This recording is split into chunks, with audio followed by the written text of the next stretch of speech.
Hello and welcome to another tutorial, and today I'm going to be talking about the new History Brush Dodge and Burn panel that has just been created. This has now come to version 2, and for those that used version 1, you're probably going to have a good idea as to how the History Brush Dodge and Burn panel works. For those that have never heard of the workflow, I'll just give you a brief background. Many years ago, and I'm probably talking more than 10 years ago, I obtained this book by George DeWolfe. He's an American photographer, and he wrote this excellent book called The Digital Photography Fine Print Workshop. And it's a book, although 10 years of technology has sort of come forward since then, it's still a book that I occasionally refer to as a reference book. It's really well written, and it is still available. In this case, I'm looking at it on the Amazon website, and I think I've seen it on eBay as well. So it's a good book. It's not an expensive book, but it's certainly worth a read. Now, George DeWolfe came out with this idea of editing using one single tool, and that tool was the History Brush. And also he wrote an excellent article on the Luminous Landscape website, and it's called A Black and White Master Print. This is a really good article that you can read on the Luminous Landscape website, and it's all about what George DeWolfe thinks as presence. He talks about the print, he talks about luminance and luminosity and the differences between them. He also goes on to talk about creating presence and how to fine-tune local areas within the image using the History Brush. And he demonstrates that through 2 or 3 different scenarios. He talks about the basic History Brush technique, how to set the History Brush up, and he uses different blend modes to do different things. Like to lighten a local area, he'll use the History Brush in the screen blend mode. And if he wants to darken extreme small shadows, he'll then change the blend mode over to color burn. And he gives an example of how he sets that up. He then goes into looking at some examples and how he corrected the images using the History Brush Dodge and Burn technique. So this is a really good article if it's something that you want to read and get a basic idea as to what the workflow is behind the History Brush Dodge and Burn technique. It's really a nice article to read. So what I did, I looked at this article in conjunction with the book, and I basically put all those controls into a user-friendly interface, because as you read this article you will suddenly realize there's a lot of things to remember about changing blend mode, what blend modes does what opacity to use, etc, etc. So I spent a long time going through all the settings and creating this Photoshop UXP plugin. So we'll look at the plugin now and you can see what we've actually achieved. So this is the plugin that I've created. It's quite a long plugin in terms of length, and it consists of a snapshot area, a dodge and a burn section, a contrast, and then we have a tool section at the bottom. For those who are not familiar with this technique, we're basically using a single tool, and that single tool is the History Brush. And we can obtain the History Brush through the tool panel, which is located on the right hand side. Although the panel that I've created will automatically choose the History Brush for you. This is not a panel that's aimed at beginners.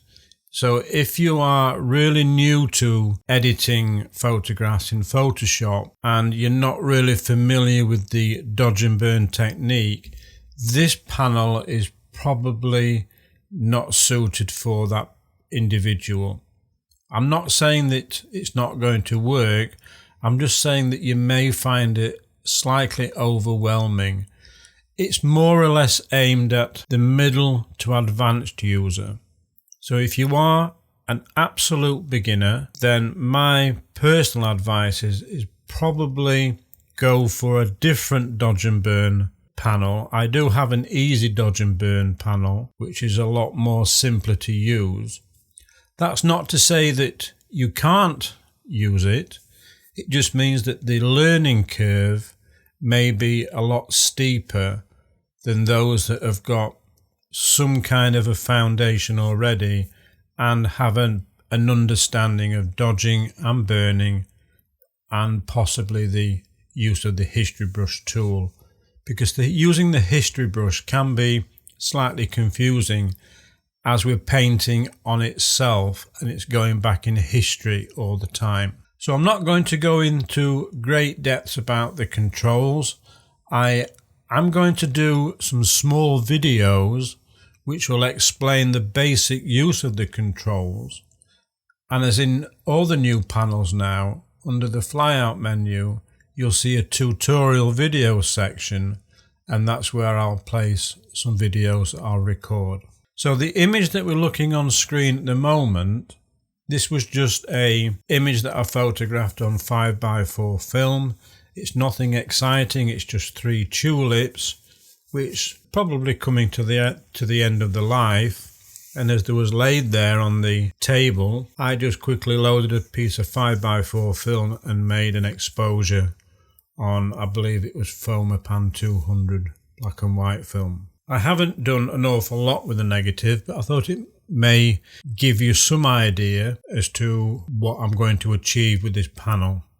It's not finished, it's sort of work in progress, and it has been work in progress for over 6 months, but I keep coming back to it. So what we're looking at the moment is just a base image. It's just one that I'm going to start editing from here. I've cleaned it up a little bit. I've removed some of the dust from the negative. So we're looking at what I'm classing as the before image. I've applied a little bit of dodging and burning so far using the history brush panel, and that's with the dodging and burning, mainly using the dodging the highlights, burning the local area, a little bit of contrast, but it's mainly the burn and the dodge area using either one of the 3 preset controls or taking control by changing the brush opacity through the use of this slider.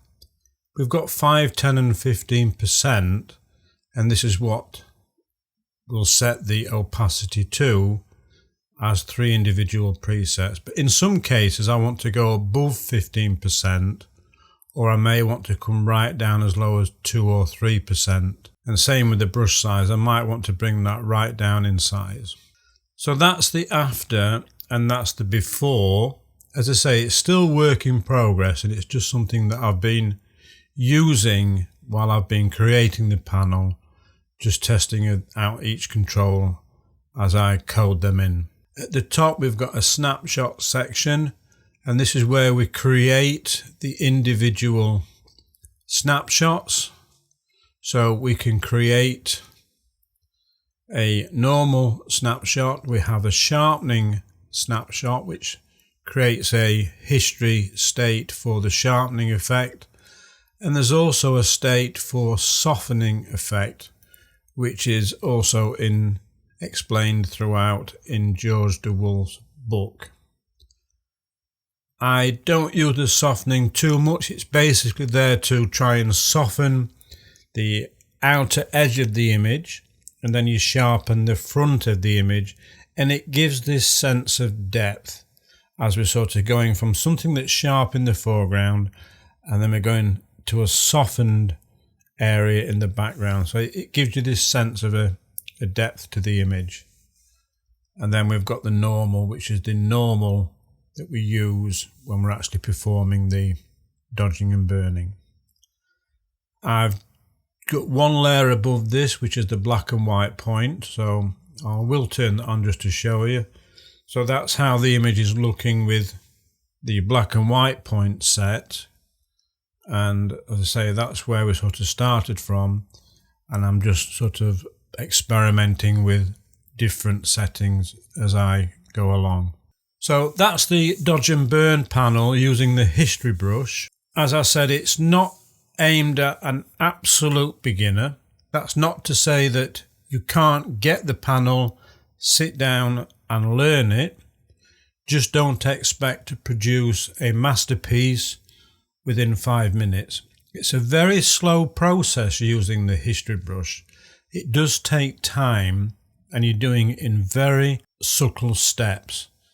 And you'll probably find that you're really zooming in on the image and you're using such a small brush with a very low opacity in most cases, and you're just gently kissing the edges of the image to try and bring out that dodging and burning effect. So the whole concept is that the whole edit basically is done with one single tool, and that one single tool is the history brush. Yes, you can apply dodging and burning through other methods, and there's nothing wrong with those methods. This is just a different way of doing it. And if you read George DeWolfe's book, he explains the reason why he believes that just using a single tool is an ideal workflow for dodging and burning. But it's not the one tool and that's it. There are many other tools that you can use for dodging and burning. It's just what suits you as an individual. And like all the UXP plugins, whether they're from my own website or from other people's websites, you have to treat them as an individual tool or a set of tools which are there to enhance the workflow. They're not designed to give you an edit straight out of the box, which you can then send straight to the printer. There has to be some work done by the individual photographer that's making the edit. You have to edit it to your own perception and your own vision. And these are just a set of tools which are helping you get to that end result, hopefully quicker than you would do if you're fumbling around Photoshop looking for where the tools are, under which menu and under which section of the tools, etc. So that's just a quick rundown on the new version 2 of the History Brush Dodge and Burn panel. I will leave a link to it in the description below, and if you want to go and read about it on the website, you're more than welcome to do so. So until next time, thank you for watching, and as usual, bye for now.